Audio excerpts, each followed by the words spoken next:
ونصلي على رسوله الكريم أما بعد بسم الله الرحمن الرحیم۔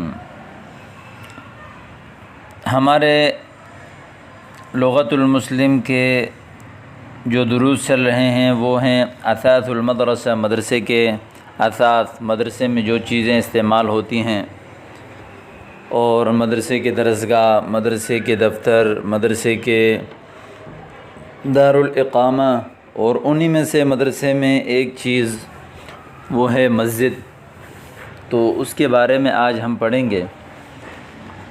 تو ظاہر مسجد ہر انسان کے، ہر مسلمان کی ضرورت ہے، اس لیے ہر محلے میں ہوتی ہے۔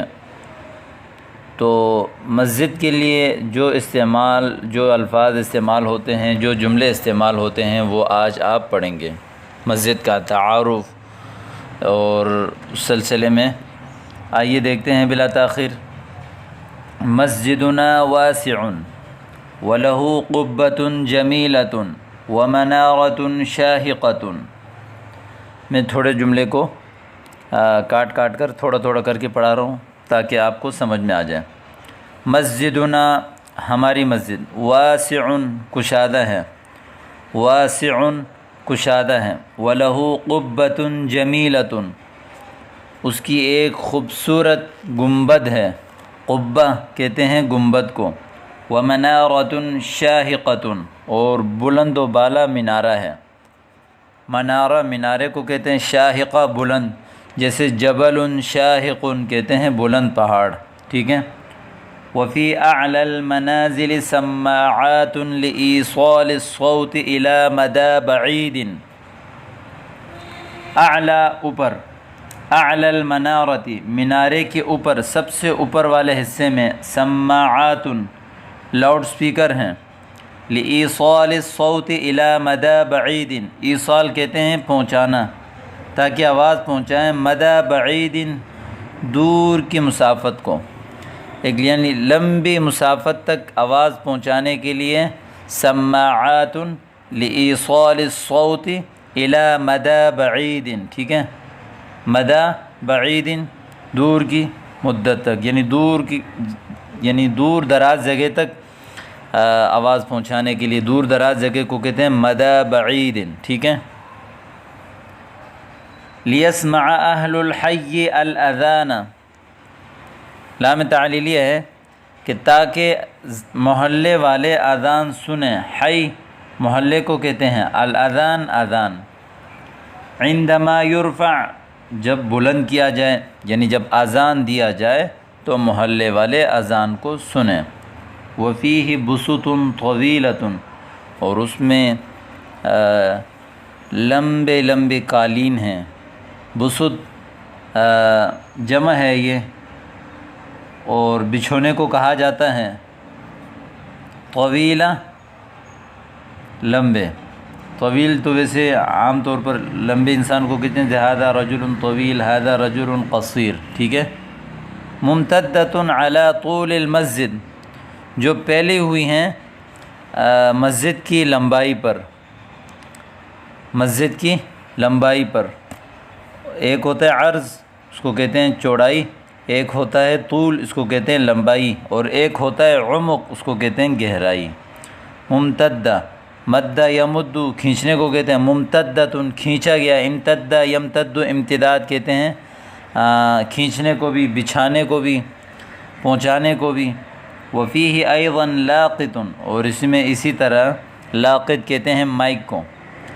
وجہاز تکبیر الصوت، جہاز تکبیر الصوت، دیوار میں جو اسپیکر وغیرہ لگے ہوئے ہوتے ہیں ان کو کہتے ہیں جہاز تکبیر الصوت، اور اس میں اسی طرح اسپیکر وغیرہ ہیں جو عام طور پر مسجدوں کے اندر جو دیواروں پہ لگائی جاتی ہیں۔ وحامل اللاقط، اور اسی طرح مائک کو اٹھانے والا ہے، مائک تو اوپر چھوٹا سا ہوتا ہے لیکن اس کو ایک اٹھانے والا ہوتا ہے، اس کو کہتے ہیں حامل اللاقط، جو لوہے کا لمبا سا ستون ہوتا ہے اور اس کے ساتھ یہ مائک ہے۔ وجہاز تکبیر الصوت وحامل اللاقط، یعنی اسپیکر وغیرہ ہیں اور مائک کو اٹھانے والا ہے۔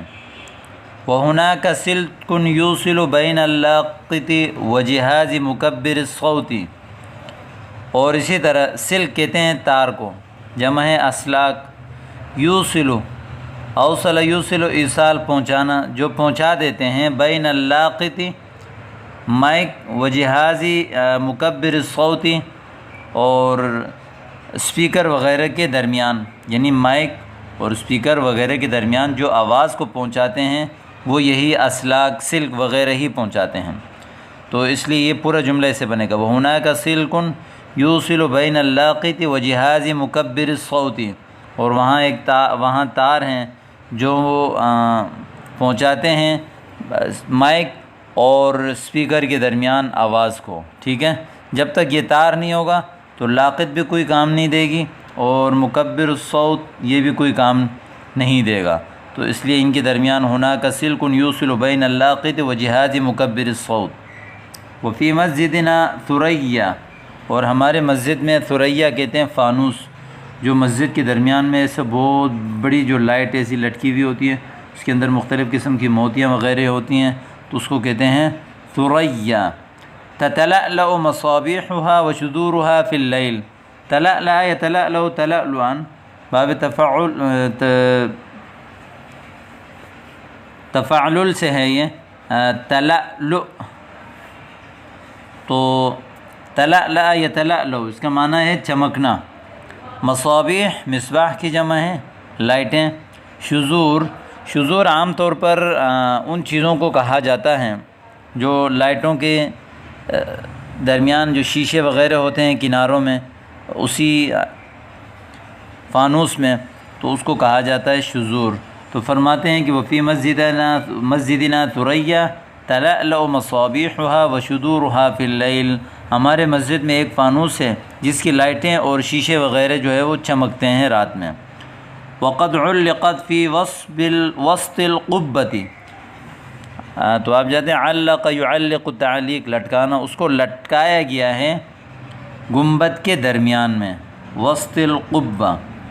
اما منبر المسجد فقد یبلغ طولہ 3 امتار، اور مسجد کی جو ممبر ہے اس کی لمبائی پہنچتی ہے 3 میٹر کو، ٹھیک ہے۔ 3 امتار جمع ہے متر کی، چونکہ متر مذکر ہے اس لیے 3 مؤنث لے کر آئے۔ 3 سے لے کر 10 تک کے قانون میں اصول یہی ہے کہ معدود جس کو ہم گن رہے ہیں وہ اگر مذکر ہو تو عدد مؤنث لایا جاتا ہے، ایک اصول۔ دوسرا اصول یہ ہے کہ معدود کو جمع لایا جاتا ہے۔ تیسرا اصول یہ ہے کہ معدود عدد اپنے معدود کی طرف مضاف ہوتا ہے، اس لیے معدود میں اعراب کسرہ ہوگا۔ وعرضہ متر واحد، اور مسجد کی جو ممبر ہیں اس کی چوڑائی 1 میٹر ہے۔ واما ارتفاعہ فمتران ونصف، اور مسجد کی جو ممبر کی جو بلندی ہے وہ تقریباً 2.5 میٹر ہے، متران ونصف، ٹھیک ہے۔ وَأَمَّا ارتفاعه متران ونصف وَلَهُ درجات 5، اور اس کے 5 سیڑھیاں ہیں۔ درجات سیڑھی کو کہتے ہیں، ٹھیک ہے، درجہ ایسے، تو درجات 5۔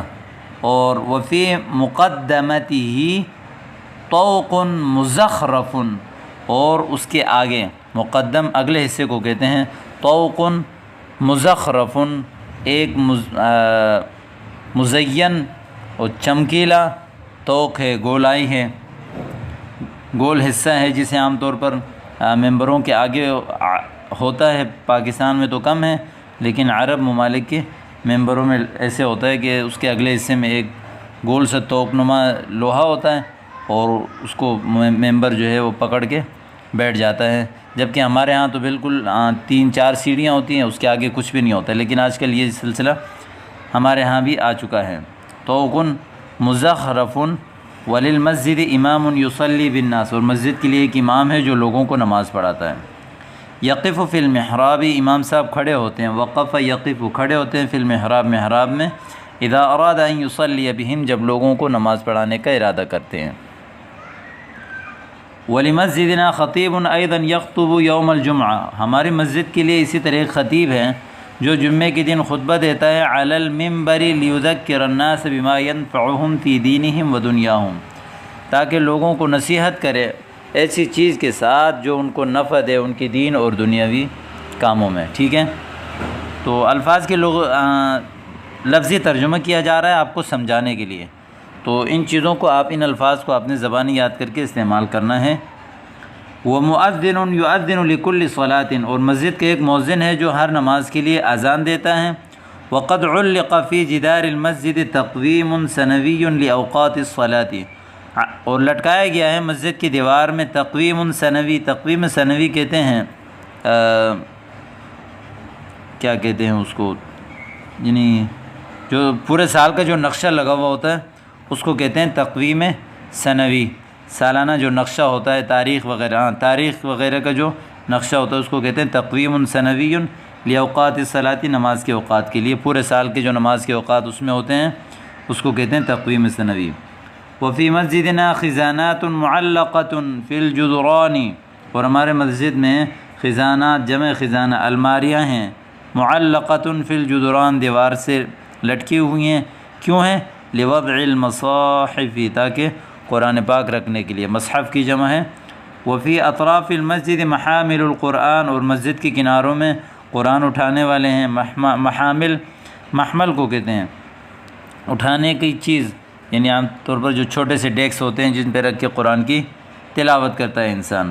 وللمسجد، مسجد کے لیے باحۃ کبیرۃ تسع العدد الفائض من المصلین فی یوم الجمعہ، اور مسجد میں ایک بہت بڑا صحن ہے، باحہ کبیرہ صحن، تسع العدد الفائض من المصلین، اور جو کہ کافی ہوتا ہے ایک بہت بڑی تعداد نمازیوں کے لیے جمعے والے دن۔ تسع العدد الفائض کافی ہوتا ہے بڑے تعداد کے لیے نمازیوں کی جمعے والے دن۔ اما بوابۃ المسجد، اور مسجد کا جو مین دروازہ ہے، فہی ذات مصراعین، وہ دو چوکھٹ والا ہے، ٹھیک ہے، ذات مصراعین، تعلوہا اسقفۃ ساکف، تعلو، علی یعلو کہتے ہیں اوپر والا حصہ، اس کا جو اوپر والا حصہ ہے اس کا، یعنی تعلوہا اس دروازے کے اوپر، ساکف یا اسقفۃ ایک لکڑی ہے، بالائی جو دروازے کی چوکھٹ کے ہوتا ہے، دونوں طرف یہ چوکھٹ ہے، یہ چوکھٹ ہے، اور اس چوکھٹ کے اوپر یہ جو لکڑی اس طرف آ رہی ہوتی ہے اس کو کہتے ہیں اسقفہ یا ساکف، یہ دروازہ ہوتا ہے، تو اس کو کہتے ہیں تعلوہا اسقفہ، اس کے اوپر والا حصہ جو ہے وہ لکڑی کا ہے۔ وعلی جنبتیہا دعامتان ضخمتان، اور اس کے دونوں حصوں میں دعامتان ضخمتان بہت بڑے ستون ہیں، ضخیم یعنی بڑے طاقتور دو ستون ہیں، جیسے دروازہ ہے نا تو دروازے کے ایک ستون یہ ایک ستون یہ، ٹھیک ہے، دروازے کی چوکھٹ ان ستون کے ساتھ لگی ہوئی ہوتی ہے، تو اس کو کہتے ہیں دعامتان ضخمتان۔ اور اسی طرح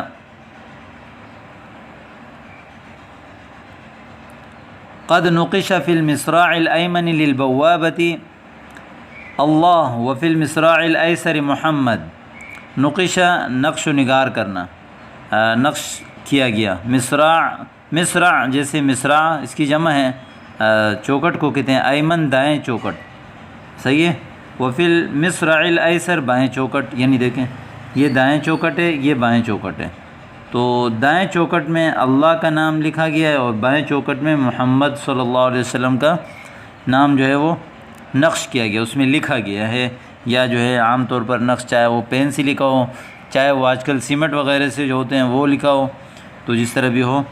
امل مئذنہ فہی مستدیرۃ و اسطوانیۃ فی شکلہا، مئذنہ اذان خانے کو کہتے ہیں جس میں مؤذن اذان دیتا ہے، فہی مستدیر وہ گول ہے ایسے گول، اور اسطوانیہ کہتے ہیں جیسے ایسی جو چیز ہوتی ہے یہ استوانی شکل ہے، ٹھیک ہے، استوانی ہے اپنی شکل میں۔ اشکال کے بارے میں بھی انشاءاللہ میں آپ کو ایک دن تصویروں کے ذریعے سے مختلف شکلیں دکھاؤں گا جو کلام عرب میں بہت زیادہ استعمال کیے جاتے ہیں، تو استوانی شکل اس کو کہا جاتا ہے، جیسے عام طور پر بالٹی ہوتی ہے نا، بالٹی، تو اس طرح کے گول، چونکہ اذان خانے بھی ایسے ہی گول ہوتے ہیں چھوٹے سے، اور استوانیہ اس طرح استوانی شکل میں ہے، وشاہقۃ فی ارتفاعها، اور بلندی میں جو ہے نا بہت بلند ہے، شاہقہ بلند ہے، فی ارتفاعها اپنی بلندی میں۔ تو یہ تھے مسجد کے بارے میں مختصر تعارف جو آپ کے سامنے آ گیا ہے۔ امید کرتا ہوں کہ سارے الفاظ آپ کو سمجھ میں آ گئے ہوں گے۔ تو ان الفاظ کو آپ اچھی طرح یاد کریں کہ آپ کسی مسجد کا تعارف کیسے پیش کریں گے، اس کی صحن کے بارے میں، اس کے اذان خانے کے بارے میں، اس کے ممبر کے بارے میں، اس کے امام کے بارے میں، اور اس کی مائک لاقط کے بارے میں، جہاز مکبر الصوت کے بارے میں، اور اسی طرح سماعات جو اس طرح کی، اس میں دیکھیں لاقط عام طور پر اس کو کہا جاتا ہے جو جس میں امام بولتا ہے، یہاں سے مؤذن اذان دیتا ہے، ٹھیک ہے، نیچے ایسے اس کو اسٹینڈ پہ کھڑا کر دیا جاتا ہے، یہ لاقط ہے۔ جہاز مکبر الصوت یہ دیواروں وغیرہ میں مختلف قسم کی یہ لگائے ہوئے ہوتے ہیں، ان کو کہتے ہیں جہاز مکبر الصوت۔ اور سماعات یہ بڑا جو مائک جو اوپر ٹاپ چھت پہ لگایا ہوتا ہے اس کو سماعات کہتے ہیں، ٹھیک ہے۔ ان الفاظ کو یاد کریں۔ السلام علیکم ورحمۃ اللہ۔